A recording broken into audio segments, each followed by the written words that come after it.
Identificando las principales y desafíos que enfrenta la región. Dicho esto, le comparto la palabra a Luis Morán, que empezará con la presentación del evento. Muchas gracias.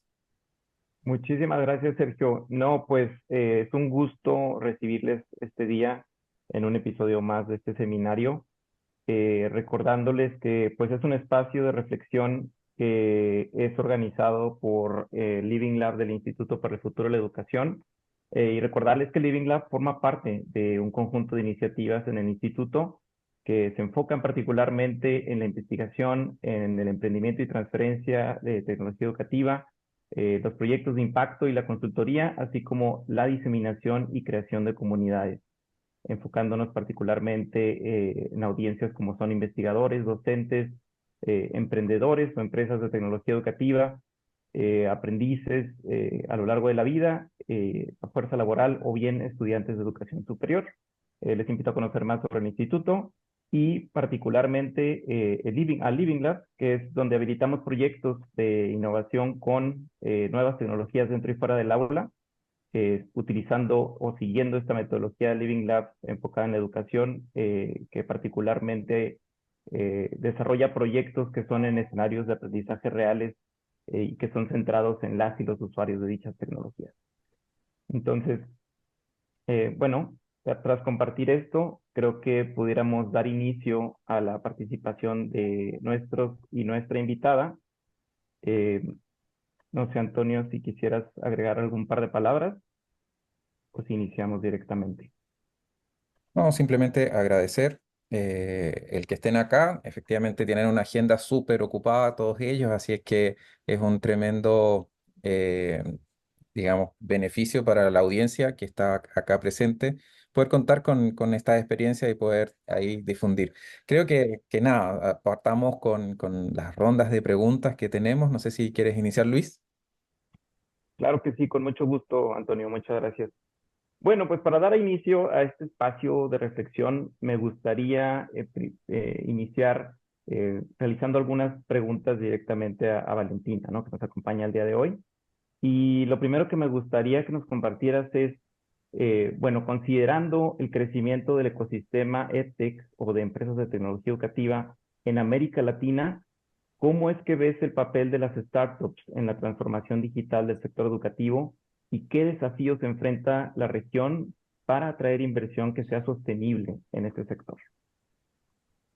Muchas gracias, Luis. Primero agradecerles, Luis, Antonio, Sergio, la invitación a participar de este conversatorio. Me encanta tener la oportunidad de conocer ahí también a Tiago, Felipe y a todos aquí presentes, y hablar sobre este tema tan importante como las EdTechs también están transformando ciertos sistemas. Quisiera primero presentar un poco Startup Chile. Yo soy directora de expansión de Startup Chile. Startup Chile es una aceleradora pública. Nosotros dependemos de una institución pública que se llama Corfo, y ya tenemos 14 años de historia, 14 años acelerando a distintas empresas de base tecnológica de diversas industrias. Nosotros no trabajamos solamente con una industria en particular, sino que nos declaramos agnósticos, y cada semestre lanzamos nuevas convocatorias donde apoyamos a startups en distintas fases de desarrollo, fase inicial, fase más intermedia y fase un poco más en crecimiento, en torno y también los apoyamos con diversas redes, diversas también acciones, no solamente con subvención, con financiamiento, sino con todo un apoyo de un ecosistema. Y bueno, y dentro de esto todos estos últimos años hemos visto un crecimiento importante en las EdTechs, en nuestro portafolio. En esta diversidad de industrias hay a momentos que van apareciendo industrias de manera más fuertes, como las agro, como las fintech, pero estos últimos años hemos visto detrás de más EdTechs que están queriendo hacer incidencia, queriendo influir también en este ecosistema de emprendimiento e innovación.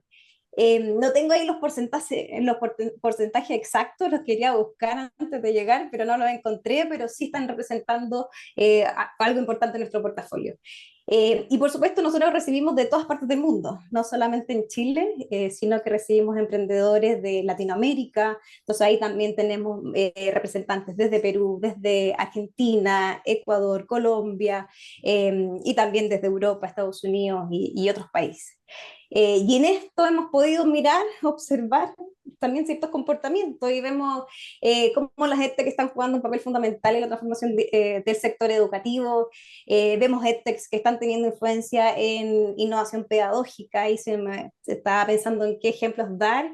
Y se me ocurre el App4U, que es de una emprendedora que se llama Comal, que ha acercado los laboratorios que a veces son tan caros como inversión en las escuelas y colegios, y ella ha creado laboratorios gracias a los dispositivos como los celulares y ha acercado a los niños y acercarse a las carreras de STEM, por ejemplo. Entonces ahí como una EdTech que está revolucionando también ahí el ecosistema con los niños y niñas para atraer más talento hacia a carreras de STEM. También se me ocurría otro ejemplo que tenemos en nuestro portafolio que se llama Profe Jobs, una startup que está impactando en la comunidad docente, de cómo ayudar a los docentes a ver todas las ofertas que hay también para ellos y acercar a la comunidad. Entonces, como vamos viendo un impacto en la comunidad de los distintos actores que componen este sistema educativo.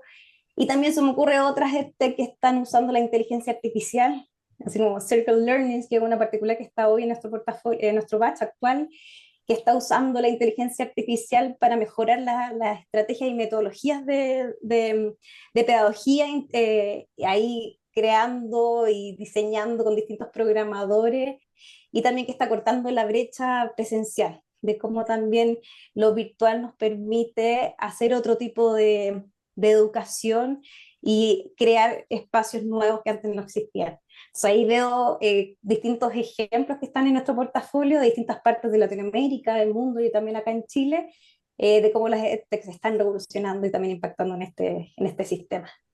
Y sobre los desafíos de inversión, hay varios. De hecho, dentro del equipo de Startup Chile tenemos una persona que está a cargo de estar mirando el radar de inversionistas de las distintas industrias. Ya estuvimos conversando previo a este conversatorio, y me decía, mira, que lamentablemente en Chile y Latinoamérica no hay tantos fondos disponibles específicamente en tema educativo, no así como en California o en otros lugares como Estados Unidos, que sí hay fondos de inversión a educativo, pero sí hay fondos que tienen ganas de invertir en EdTech. Pero el gran desafío es cómo hacer estos startups rentables y sostenibles, que logren ser atractivos también para los inversionistas de riesgo. Ahí está, yo creo que el gran desafío que veo en temas de atracción de inversión a este sector. Muchísimas gracias, Valentina. La verdad es que es increíble el esfuerzo que hacen desde Startup Chile para impulsar emprendimientos de tecnología educativa en Latinoamérica, y eso es muy relevante, ¿no? Tenemos muchos equipos de emprendedores que buscan resolver los grandes desafíos que presenta la educación, particularmente en Latinoamérica, y qué mejor, ¿no? Que poder aprovechar espacios como Startup Chile para ayudarles a que tengan un mayor alcance, una mayor visibilidad, y que también se puedan, pues, conocer más a fondo las implicaciones y potenciales que tienen de mejorar la educación. Continuando contigo, quisiera saber si nos pudieras compartir cómo pueden las alianzas público-privadas contribuir a la adopción de estas tecnologías educativas, por ejemplo, en entornos rurales o desfavorecidos. Mira, Startup Chile es una institución pública, nosotros dependemos de Corfo y nuestro presupuesto es presupuesto público, pero no basta con eso. Nosotros funcionamos gracias a trabajar en red.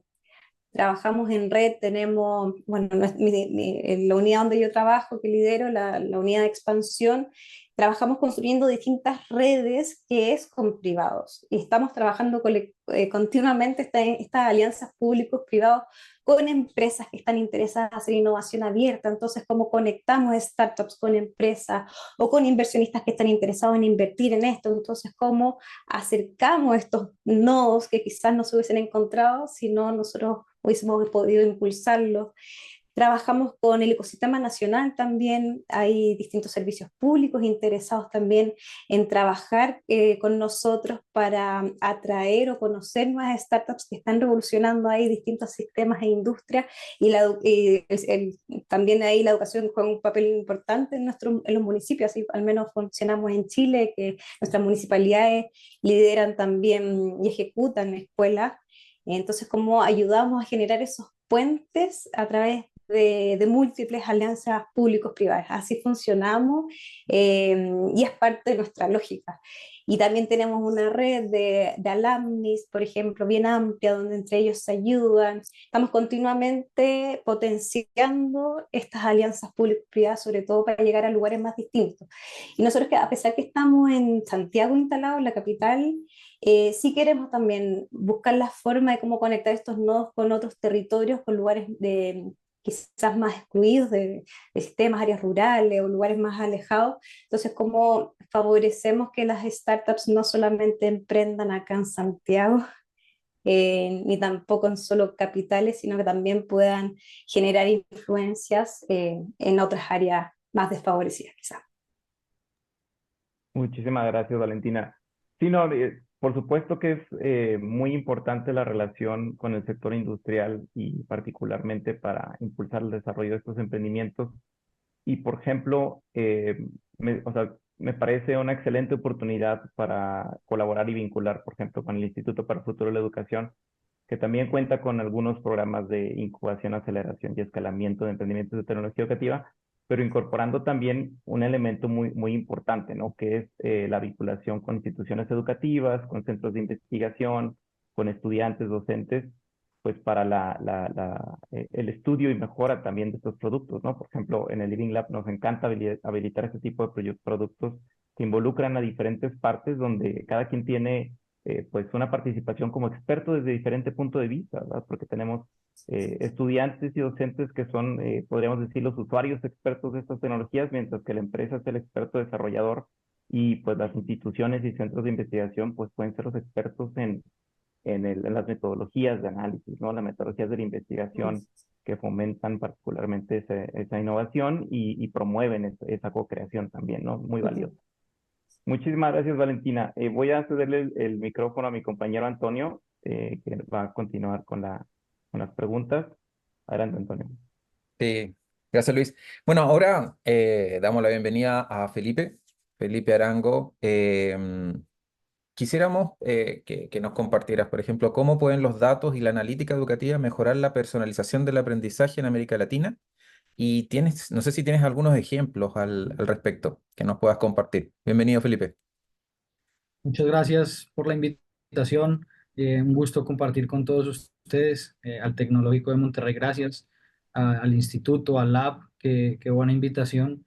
Y a ver, para responder esta pregunta, creo que podría dividirla en dos partes. Antes de hablar de un par de ejemplos que me encantaría compartirles, yo creo que Hace, hace un par de años escuché una frase que a mí me hizo pensar mucho, que fue: los datos cuentan historias. Y, y entre más le di vueltas a esa frase y la seguí como masticando, como decimos en Colombia, me di cuenta que realmente los datos cuentan historias. Y puede contar, dependiendo quién cuente la historia, también puede ser una historia buena, una historia mala, una historia alegre, triste, pesimista, con esperanza, pero al final realmente sí puede contar una historia. Y empezaría respondiendo la pregunta con esto, y es: definitivamente los datos tienen el poder de contar historias, pero también los datos tienen el poder de enseñarnos a cambiar la historia. Y para mí ahí está el secreto de los datos en la educación. Porque si ustedes entran a buscar datos de lo mal que está la educación, es triste, ¿no? Y de hecho, me encanta compartir este webinar con Tiago porque justo nos conocimos virtualmente, pero después tuvimos la oportunidad de compartir una semana entera en unos eventos y, y me acuerdo que terminamos en un evento en el que nos dijeron que menos del 1% de los inmigrantes del mundo acceden a educación superior. Y Tiago y yo tomándonos un café decíamos, esto es para sentarse a llorar, ¿no? Em, y esa es la trampa de los datos para mí, si nos quedamos solo con la historia de lo mal que está todo, pues nunca haríamos nada, simplemente nos sentaríamos a compartir posts de lo mal que está todo, pero luego uno empieza a darse cuenta del poder que tienen los datos y creo que el poder que tienen los datos es enseñarnos a construir una mejor historia para que alguien la cuente más adelante, que ojalá en un futuro alguien pueda decir, ya no es menos del 1% de los inmigrantes que acceden a educación superior, sino X porcentaje o todos, el 100%, ¿no? Mi gran lucha en la educación es por qué no somos capaces siempre de hablar del 100%, ¿no? Porque aunque el 70% aprenda X, que más del 50%, deberíamos hablar siempre del 100% del 100% del 100%. Y, y ahí es donde yo creo que está la oportunidad grande para los datos. Y es, por ejemplo, hace poco tuve la oportunidad de conversar con una secretaria de Educación de Colombia que me decía que no tenía un dashboard de, de sus colegios, por ejemplo. Ella hoy por hoy, en tiempo real, no puede saber cuántos alumnos tiene, cuántos docentes tiene, cuántos colegios tiene. Le toca hacer mucho trabajo de back office para mantener esa data actualizada, pero si yo hoy le dijera a ella, muéstrame el dashboard de tu Secretaría de Educación, no lo tiene. Y ahí, digamos, no es que no se pueda gestionar la educación, por este ejemplo, digamos, lo de la Secretaría de Educación, se puede gestionar, pero sería muchísimo más poderoso si esa Secretaría de Educación abre su celular, ve un dashboard, se da cuenta en qué está su secretaría y empieza a tomar decisiones. Pero eso es desde la gestión.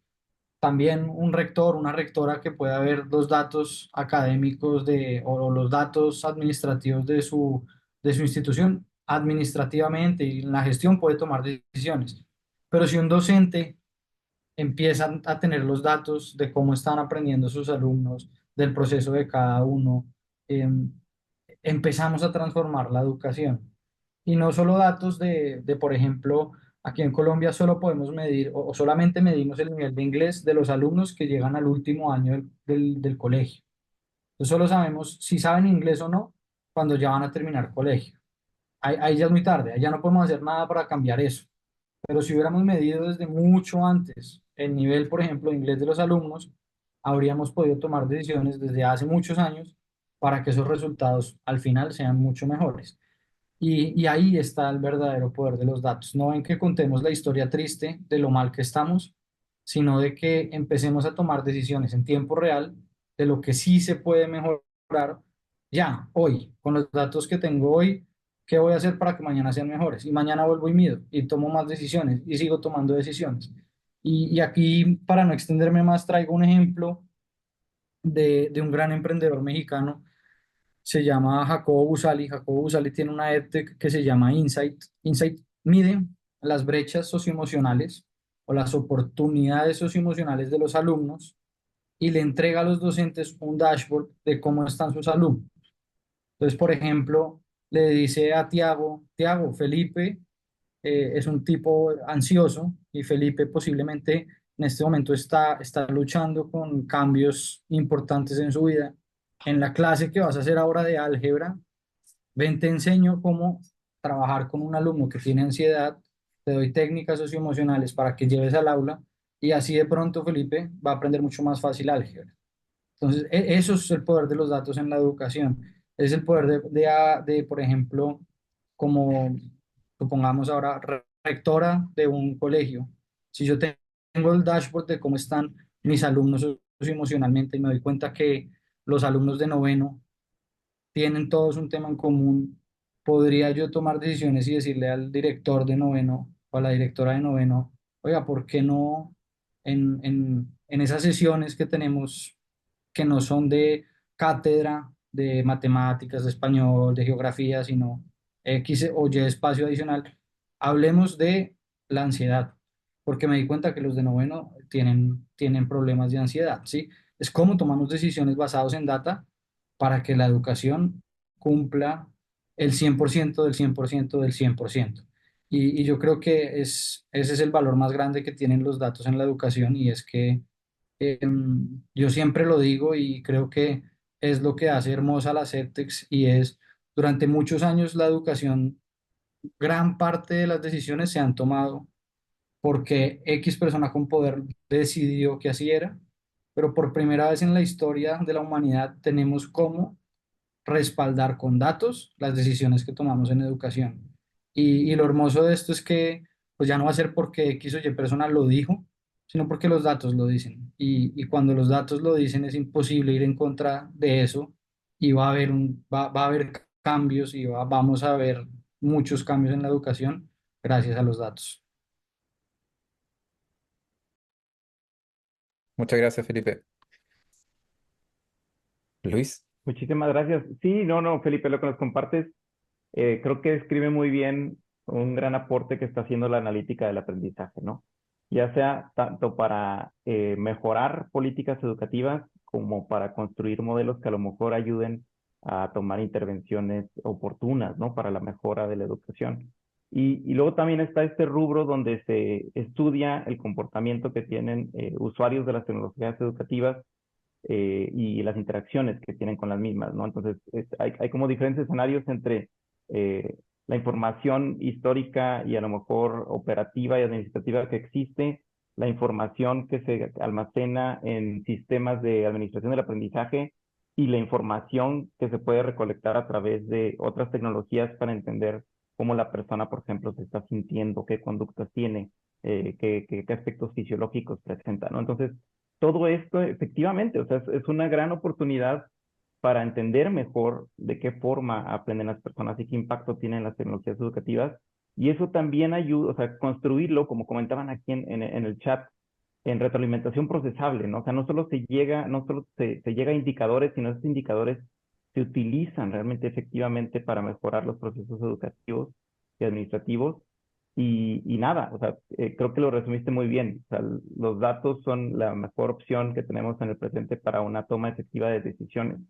Y bueno, dándole continuidad a lo que comentabas aquí inicialmente que compartías con Tiago, me gustaría pasar con Tiago para hacerle la siguiente pregunta. Y específicamente, Tiago, me gustaría que nos compartieras cómo pueden las universidades, emprendedores y emprendedoras y gobiernos, por ejemplo, colaborar para escalar soluciones educativas que sean innovadoras en América Latina. Claro, claro, buenísimo. Luis, muy buenas tardes a todos. Muchas gracias, Luis, Antonio, a la LID, al Lab y al Tecnológico de Monterrey. Para mí es un enorme gusto estar junto a ustedes. Bueno, yo creo que para una colaboración efectiva entre universidades, emprendedores y gobiernos en nuestra región es clave para que escalar soluciones educativas e innovadoras. Pero, sin embargo, yo creo que es muy importante reconocer que cada país de la región tiene marcos regulatorios y grados de apertura distintos en cuanto a la cooperación entre los sectores público y privado. Como por ejemplo, en países como México y Chile, los gobiernos han establecido políticas más flexibles que permiten una mayor participación del sector privado en el desarrollo de soluciones tecnológicas educativas. En contraste, por ejemplo, como Argentina, donde las regulaciones pueden ser un poco más estrictas en términos de cómo la entidad privada interactúa con el sistema educativo, lo que se relativa a un poco más de la adopción de nuevas tecnologías. Pero, sin embargo, estos desafíos pueden sin duda alguna ser superados con una visión compartida de un bien mayor que es mejorar la calidad educativa. Y yo creo, o sea, yo estoy involucrado con educación hace 20 años, muchos de estos años en educación superior, y los últimos 6 años, muy también involucrado con todo el ecosistema EdTech. Y yo creo que para mí, por ejemplo, el papel de las EdTechs en esta colaboración es fundamental. Las empresas, las startups han demostrado sin duda alguna ser claves para impulsar la innovación en el sector, y así proporcionando a plataformas de aprendizaje digital, herramientas de inteligencia artificial y también soluciones de personalización de aprendizaje. Y sin embargo, muchas de estas startups enfrentan barreras significativas como la falta de financiamiento, la burocracia regulatoria y también la dificultad para integrar sus soluciones en otros sistemas educativos tradicionales. Pero yo creo que para la colaboración es clave que para la colaboración entre los gobiernos y las universidades, sin duda alguna, se puede facilitar el acceso de las EdTechs a pruebas pilotos, por ejemplo, con datos educativos, como Felipe muy bien ha dicho, que así permitir un desarrollo mucho más rápido y efectivo en sus soluciones. Y mencionando un poco, por ejemplo, un ejemplo claro de esta sinergia es que en Brasil, donde hay un programa llamado Innova Educación, que ha permitido la colaboración directa entre startups, edtechs y instituciones educativas para mejorar la adopción tecnológica en aula. Pero por último, también me gustaría de traer un poco de datos que cuando hablamos también, o sea, de continuando a hablar de educación superior, algunos datos de la UNESCO. Hoy, por ejemplo, tenemos la tasa bruta en Latinoamérica, ha crecido de manera significativa, pero en las últimas décadas ha alcanzado un promedio de más de 50% de muchos países de la región. Pero, sin embargo, persistimos, o sea, mesmo con estos avances, persisten muchos los desafíos en términos de equidad y calidad. Y yo creo que ese sin duda alguna es un desafío que tenemos que mirar con mucha atención. Pero por último, yo creo también que la colaboración internacional y regional también puede desempeñar un papel muy crucial, como hay demostrado iniciativas como del Banco Interamericano de Desarrollo, que facilita fondos y apoya proyectos educativos en varios países de la región. Estás en mute, Antonio, dale. Ahí sí.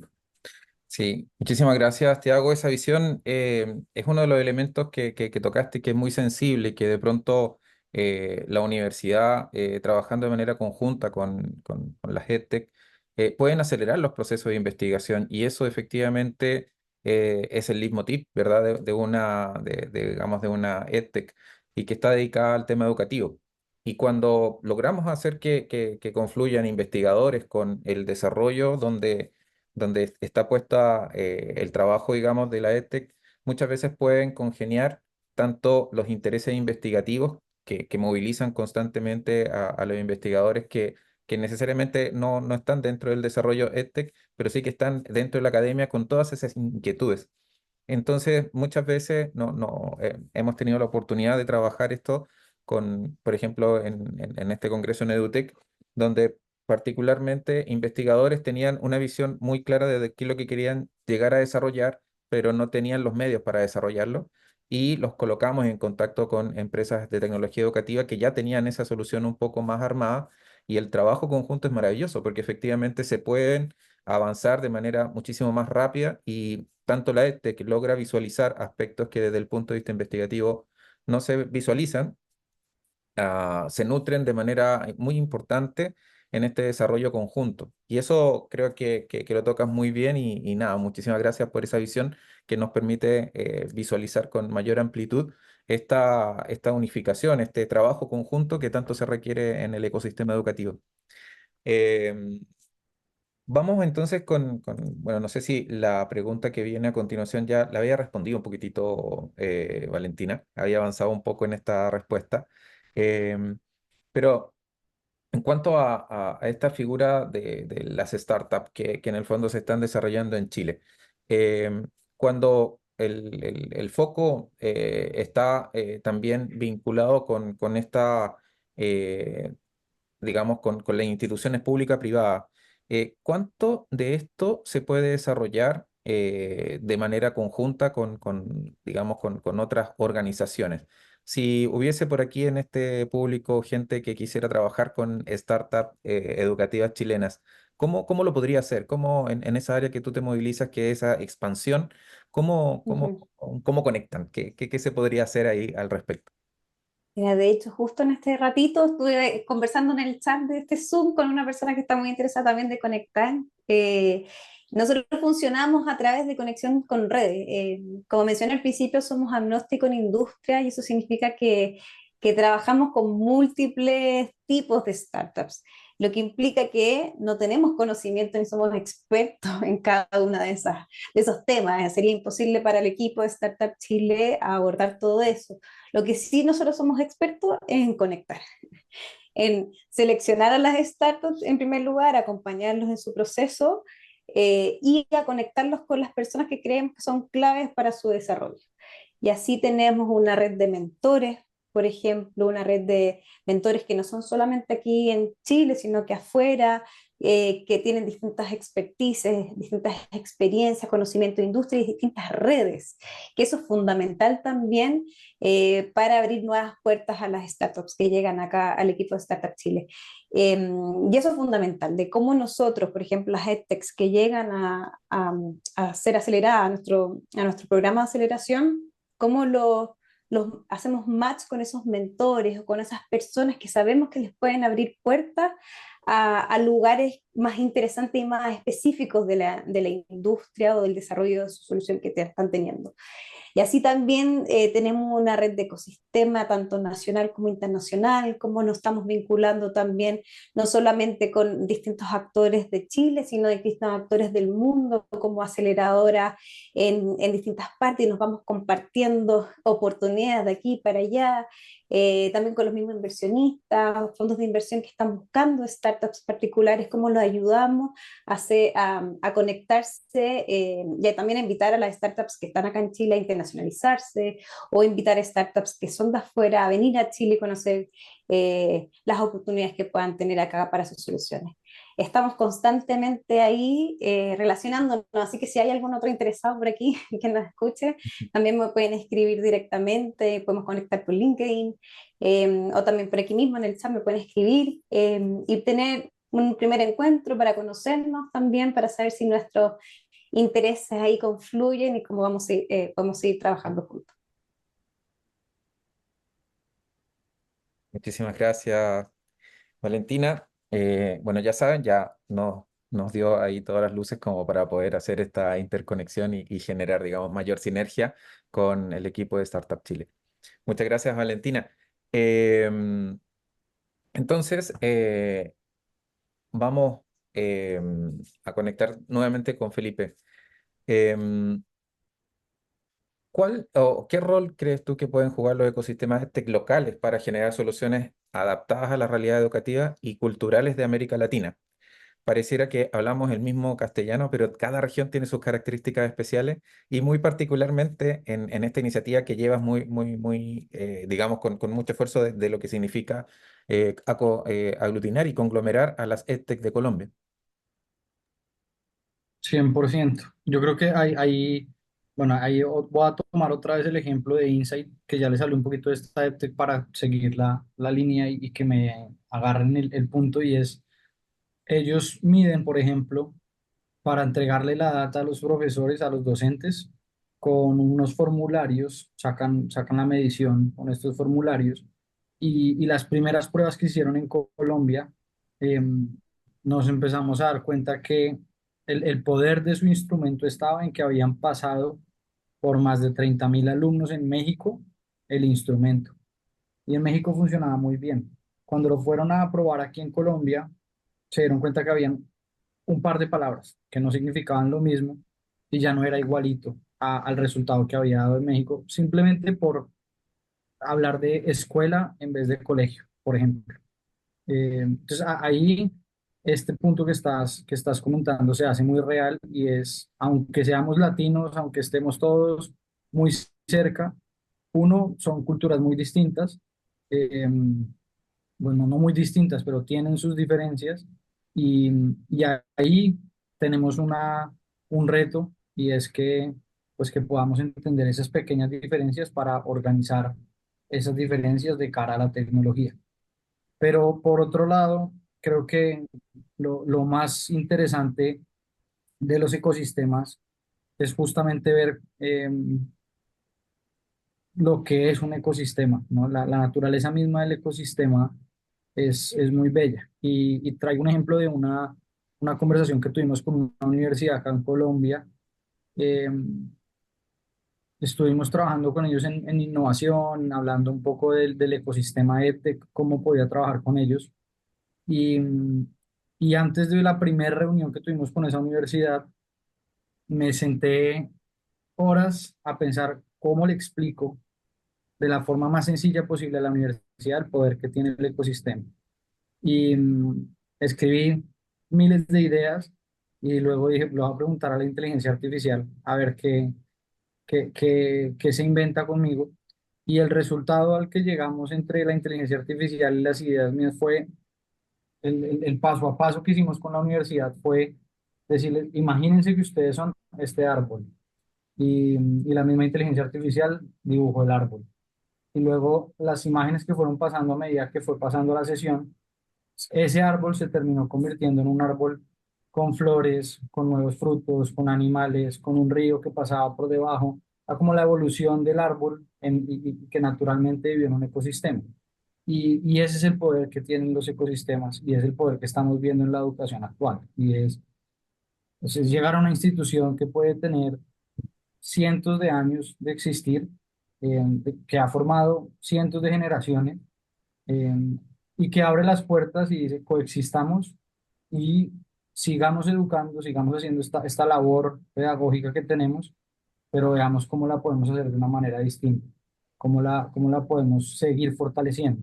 Y, y yo creo que ahí está la oportunidad más grande y la razón por la cual Colombia EdTech ha tenido tanto sentido es porque si hoy me dijeran el 100%, y molesto mucho con el 100%, pero si hoy me dijeran es que el 100% de los alumnos tiene el 100% de los conocimientos que necesita, yo diría, la educación funciona, la promesa educativa está cumpliendo su labor, pero no es así. Y mientras no esté el 100% del 100% del 100%, tenemos una oportunidad, y más que una oportunidad, una responsabilidad muy grande. Y es un poco lo que queremos lograr, yo creo que todos los que estamos impulsando el ecosistema EdTech, y es la palabra EdTech trae para mí una promesa en su palabra y es acceso y calidad, lo decía Tiago ahorita, ¿no? Nosotros detrás de hablar de las EdTechs decimos con tecnología queremos que haya acceso y calidad. Pero mientras el 100% del 100% y del 100% no sea así, todavía tenemos mucho por hacer y el ecosistema tiene que seguir avanzando, tiene que seguir reinventándose para que eso pase. Y eso es lo que hemos visto aquí en Colombia. Empezar a darse cuenta que los problemas educativos no se solucionan de manera sencilla. Para que le demos solución a estos problemas, tenemos que traer a muchos. Yo no creo en el emprendedor estrella súper brillante que solo o sola va a solucionar esto.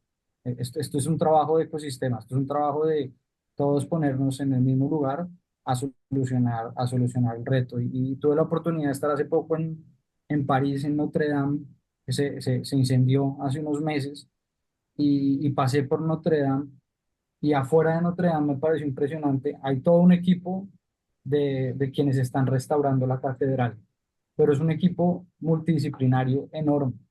Y cuando uno va hablando con cada una de las personas que está ahí, cada uno está haciendo algo para la restauración. Pero lo impresionante es ver cómo todos saben que cada uno, la labor que tiene es de vital importancia para que la catedral se pueda restaurar. Y yo creo que esa es la visión de ecosistema, que nos demos cuenta que una persona sola no va a restaurar Notre Dame, un emprendedor, una universidad, una institución solo no va a solucionar la educación. Somos todos trabajando juntos por hacerlo. Muchísimas gracias, Felipe. Me encantan los ejemplos que das de cómo un ecosistema puede impactar y cómo de vital importancia, cómo se integran, ¿no? Diferentes actores y actoras que aportan diferentes elementos claves a su desarrollo. Y siguiendo, digo, complementando con esta respuesta de Felipe, me gustaría escuchar de Tiago también, bueno, ¿qué lecciones podemos aprender, por ejemplo, de Brasil, ya sea en términos de implementación de tecnologías educativas o en la misma construcción de estos ecosistemas, para que también estos puedan ser, pues, compartidos y replicados en otros países de la región? Bueno, yo creo que Brasil ofrece varias lecciones importantes sobre la implementación de tecnologías educativas que pueden, sin duda alguna, ser replicadas en otros países de nuestra región. Sin embargo, es esencial entender el contexto, como muy bien a Felipe ha dicho, o sea, el cambio de palabras desde México para Colombia, que es comprender el contexto social en que opera. Por ejemplo, actualmente hoy en Brasil hay 20 millones de jóvenes que no logran ascender a la educación superior. Y también, además, la tasa de jóvenes entre 25 hasta 22, 24 años que no están empleados estudiando está en una tasa de 20%, lo que es la mayor ya registrada. En comparación, por ejemplo, con la tasa que se pasa, yo creo que en Argentina, que es de 15%, en Chile, que se pasa lo mismo. Pero este escenario refleja sin duda alguna la necesidad de políticas educativas que no solo impulsen la innovación tecnológica, pero también amplíen el acceso y la inclusión. Y yo creo que aquí, que es donde las EdTechs juegan un papel clave. Por ejemplo, también en Brasil, muchas de las startups de tecnología educativa, las EdTechs, han desarrollado plataformas y aplicaciones diseñadas específicamente para jóvenes que no ascenden a la educación formal, por ejemplo, ofreciendo cursos online gratuitos o de bajo costo. Eh, Estas soluciones pueden sin duda alguna ser replicadas en otros países de la región para enfrentar el problema de los jóvenes que no tienen acceso o no trabajan y así, perdón, mejorar el acceso a la formación. También yo creo, estaba estudiando para este panel, que una de las principales lecciones de Brasil es su enfoque en la capacitación docente para que así garantizar la adopción efectiva de herramientas digitales, ya que una vez es una barrera muy grande, o sea, la adopción de herramientas digitales por parte de los docentes, mucho más no porque no quieren, pero por falta de entrenamiento. Y aquí hay un programa llamado, en Brasil hay un programa llamado ProInfo, que por ejemplo ha formado a miles de maestros para hacer el uso de las tecnologías. Y lo que ha permitido, sin duda alguna, una mayor interacción de soluciones de tecnológicas en las aulas. Y yo creo también que las EdTechs también han sido parte de este proceso, proporcionando herramientas de capacitación que ayudan, sin duda alguna, a los docentes a adaptarse al uso de las plataformas digitales. Otra lección también que me gustaría de compartir con ustedes es la importancia de asegurar la conectividad en áreas rurales y urbanas. En Brasil hay un programa llamado Educación Conectada, que busca de proporcionar acceso a Internet a las escuelas y universidades, que ha sido fundamental para así reducir la brecha digital en Brasil. Sin duda alguna, es un desafío que muchos países de la región también enfrentan. Y, y también las EdTechs sin duda alguna, pueden colaborar ofreciendo soluciones de conectividad asequibles y escalables, que ese es como un business core de desarrollo de las EdTechs para como aplicaciones offline y herramientas basadas en bajo ancho de banda, lo que le facilita sin duda alguna el acceso incluso a las zonas más remotas. Y finalmente, para cerrar mi fala, Brasil ha demostrado que la colaboración entre el sector público y privado es crucial para el éxito de la transformación digital. Iniciativas como el Nova Educación, que han unido gobiernos, universidades, startups, edtechs para escalar soluciones innovadoras, sin duda alguna, se fue muy exitosa. Esta cooperación, si así podemos decir, de mucho sectorial, es una estrategia clave que puede ser replicada en otros países de la región, principalmente aquellos con desafíos similares a términos de acceso y equidad educativa. Muchísimas gracias, Tiago, Valentina, Felipe. Sin duda, sus aportaciones han sido muy valiosas e enriquecedoras para todos nosotros y saber cómo es el panorama de la tecnología dentro de estas regiones de Latinoamérica, ¿no? Entonces, con esto cerramos la primera sección de preguntas, esta primera ronda. Voy a dar paso a mi compañera Alejandra, que ella abrirá la sección de preguntas del público, tanto del chat como de micrófono, quien guste participar. Y cualquier cosa, aquí estaremos manejando el tiempo. Muchísimas gracias. Muchas gracias, Sergio, y buenas tardes para todos. Así como bien lo comentó, hemos llegado al momento de la sección de preguntas y respuestas, así que leeremos los comentarios que nos han enviado por el chat y las iremos respondiendo. Aquí también importante comentarle a Tiago, a Valentina y a Felipe que la pregunta se lanzará de manera abierta, entonces les voy a pedir, por favor, quien desee contestarla, levante la mano y yo voy a estar ahí pendiente. ¿Les parece? Súper, muchísimas gracias. Ya atendiendo un poco la dinámica, de igual manera abriremos el micrófono para las personas que quieran participar en vivo, pero no sin antes daremos inicio agradeciéndoles a todos precisamente por sus valiosos aportes para nutrir la conversación con su perspectiva.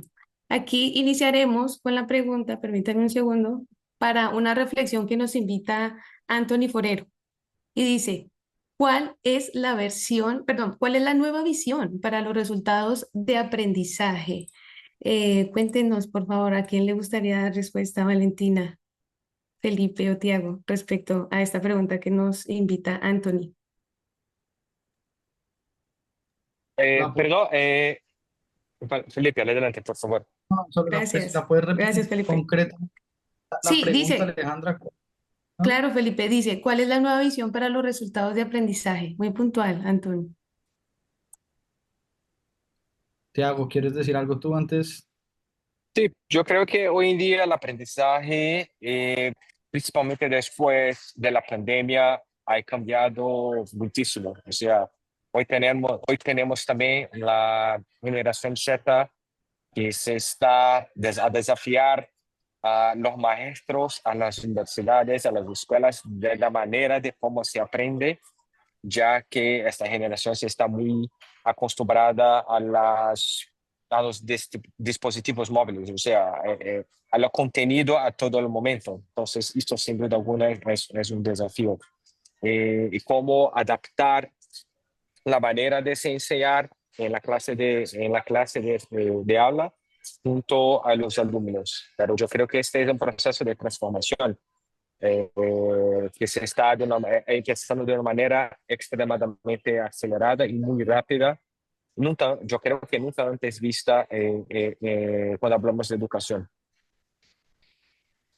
Muchas Yo gracias, solo Tiago. agrego, Sí, Felipe, por Alejandra. favor.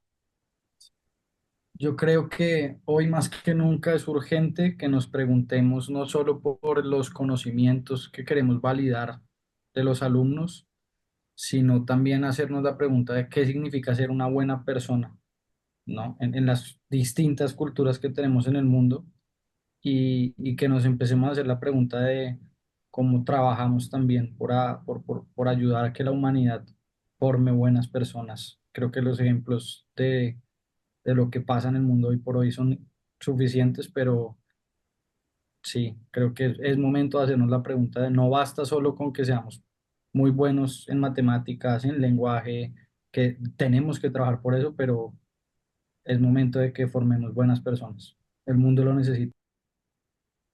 Muchas gracias, Felipe y Tiago, por su respuesta. Creo que también es un llamado a ver los resultados de aprendizaje, pero desde la perspectiva de esa evaluación a nivel de habilidades blandas, ¿no? También un poco lo que menciona Felipe, ok, debemos tener en cuenta esos conocimientos disciplinarios, pero a nivel humano, ¿cómo estamos, ¿no? ¿Cómo pudiéramos analizar eso con los resultados de aprendizaje?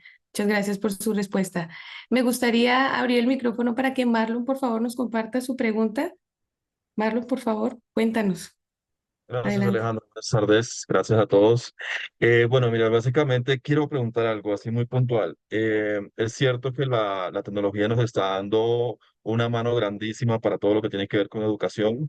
Se han optimizado procesos, se han optimizado muchas cosas, pero a mí me cabe una duda muy grande todavía y es qué están haciendo los gobiernos y qué estamos haciendo nosotros también con el tema de RGPD, la protección de datos, porque estamos tratando temas sensibles. Muy probablemente las tecnologías van a arrojar cifras, data de jóvenes e inclusive de padres de familia que posiblemente tengan problemas y que sean sensibles, datos sensibles. ¿Qué se ha hecho dentro de los gobiernos? No sé si de pronto alguno me puede dar una orientación para poder proteger a estas personas y a estos datos que nos están dando. Gracias. Bueno, no, yo digo algo muy rápido, no sé si Tiago de pronto tenga más conocimiento en Brasil, porque sé que Brasil tiene muchos ejemplos ya bien avanzados en gobierno y en educación, pero respondería Marlon con que están haciéndolo en este momento y sin trabajar en gobierno, porque no he trabajado en gobierno y no estoy metido en gobierno, yo respondería que creo que están aprendiendo sobre la marcha y es un reto que ellos están encontrándose eh, con un reto nuevo que además es no solamente la protección de los datos, sino inteligencia artificial y es también cómo van a regular la inteligencia artificial, si la van a regular, no la van a regular. Yo creo que la respuesta sería, están aprendiendo, están entendiendo y ahí hay una oportunidad también de ecosistema y es, los gobiernos deberían estar hablando mucho más entre ellos de esto para tomar buenas prácticas y avanzar y no perder tiempo aprendiendo cada uno por su lado, sino colaborar y compartir aprendizajes. Pero sé que no tengo los datos, la respuesta concreta, pero sí escuché un podcast hace poco de lo que pasó en Río. De hecho, el exsecretario de Educación, y Tiago me corregirá, creo que el exsecretario de Educación de Río hoy en día trabaja en Fundación Lehman, que es una fundación muy grande en Brasil, y el trabajo que hizo mientras estuvo ahí con tecnología fue enorme y de pronto, si no me estoy equivocando, y Tiago me corregirá, ahí en esa experiencia de Río hay mucho por aprender. No, sí, sí, exactamente, Felipe. Se fue mucho a aprender y Barlo. Acá, por ejemplo, en Brasil, hace un par de años, la verdad, yo creo 4 o 5 años, el gobierno federal ha empezado, ha impugnado, por ejemplo, la ley de protección de datos. Entonces, después, claro, yo puedo compartir los temas, es todas las bases y compartir con ustedes, pero es, hago de las palabras mías, como de la Filipe ha compartido, que los gobiernos sin duda alguna están aprendiendo y hoy sin duda alguna tenemos una otra vertical que es la inteligencia artificial, de cómo se va a hacer, hasta dónde se va el uso de la inteligencia artificial. Pero después, Marlon, me contacte que pueda compartir lo que se pasa acá en Brasil con más detalles. Muchas gracias, Tiago. Valentina, por favor, compártenos también desde tu perspectiva y de ese sentir con el gobierno chileno, por favor. Eh, Mira, sin ser experta en esto, también hablo desde ya mi experiencia. Acá en Chile también han habido iniciativas, sobre todo transformación digital desde el Estado, creando la clave única, por ejemplo, para poder acceder a distintos servicios públicos críticos. Y en esa reflexión han surgido desafíos, como también la protección de datos.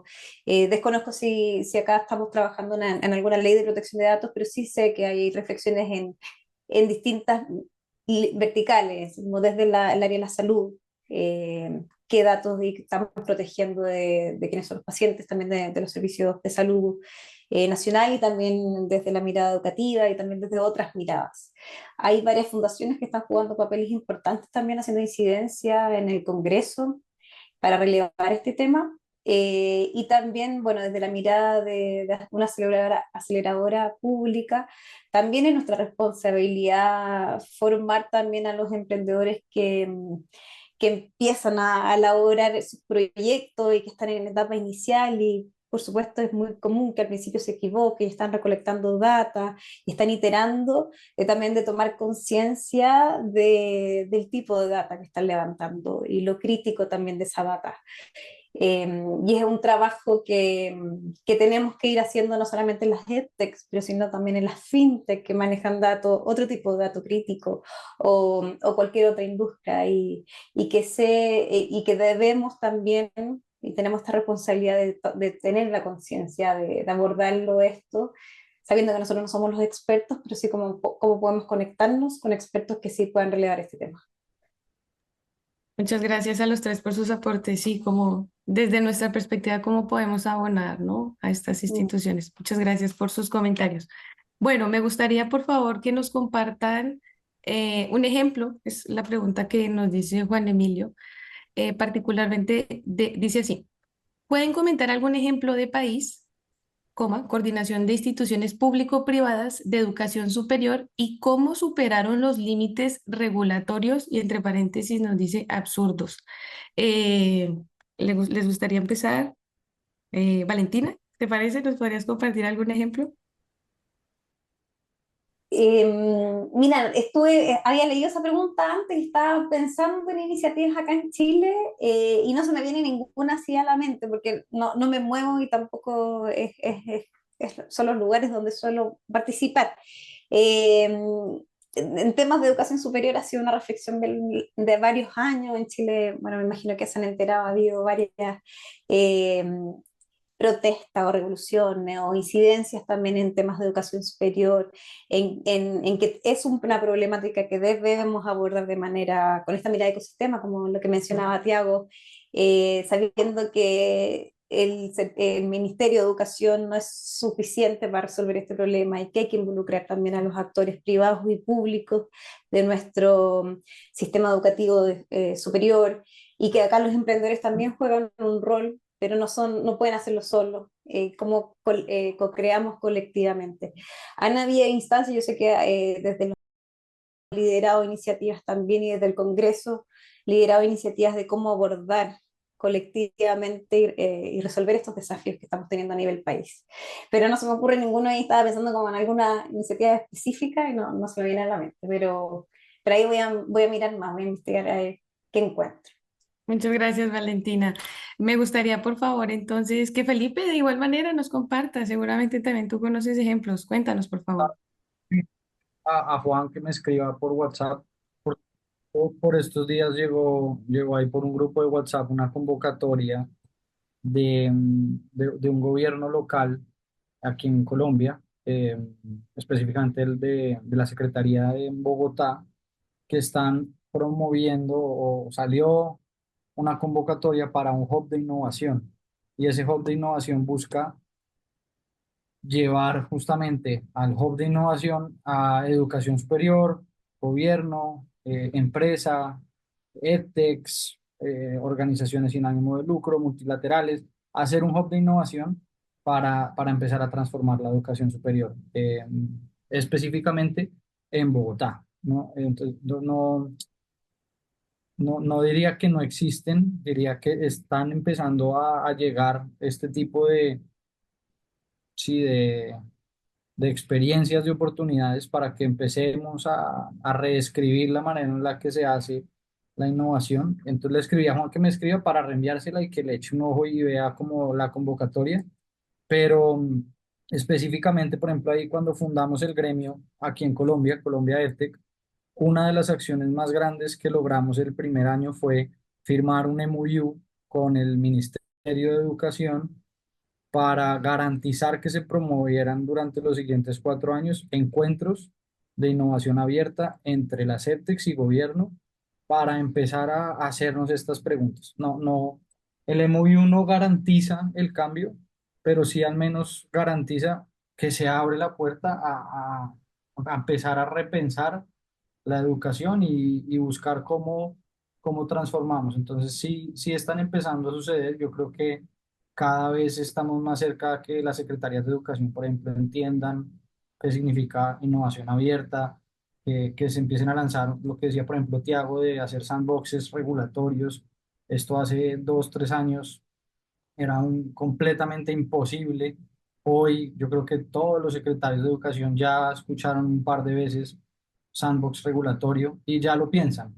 Entonces yo creo que los próximos años vamos a empezar a ver bastantes transformaciones, eh, pero otra vez insisto, esas transformaciones van a ser cuando seamos capaces de sentarnos todos en la misma mesa a solucionar el reto y no, pero solamente estos tres en la mesa y a los otros ni les contemos, eso no va a servir. Va a servir el día que abramos la mesa y digamos, vengamos todos a la mesa porque es la única manera. Pero ya está pasando y va a seguir pasando porque otra vez, y la primera pregunta, los datos nos van a dar la razón y espero, ¿no? Que así sea y cuando los datos nos sigan dando la razón, pues va a ser cuestión de tiempo para que las cosas se vayan transformando. Gracias por esa reflexión, Felipe. Efectivamente, vamos a ver qué nos depara el destino en estas cuestiones tecnológicas en la educación.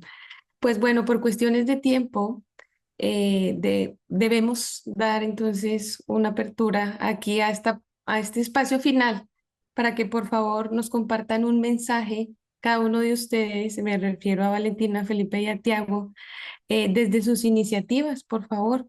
¿Qué les gustaría compartir con la comunidad de Tech de Latinoamérica? Ya para dar cierre a nuestro espacio. Si les parece bien, iniciamos con Tiago, por favor, cuéntanos. Bueno, claro, claro, claro, buenísimo. Una vez más, agradecer a todos de LIT, de Tecno de Monterrey, a Francisco, Antonio, muchas gracias. Se fue, o sea, un gran honor estar aquí junto con ustedes. Y yo creo que es un tema, me voy a cerrar con un tema que yo he compartido, con una frase que yo he compartido en Buenos Aires hace un par de meses, donde yo creo sin duda alguna que la gran parte de cualquier transformación se empieza desde inside out. Entonces, hoy en día, y el futuro es hoy, principalmente cuando hablamos de datos, de planeamiento, de inteligencia artificial, nosotros nos debemos preparar, no solamente, claro, planear, pero empezar hoy, porque nosotros, sin duda alguna, llegamos en el futuro.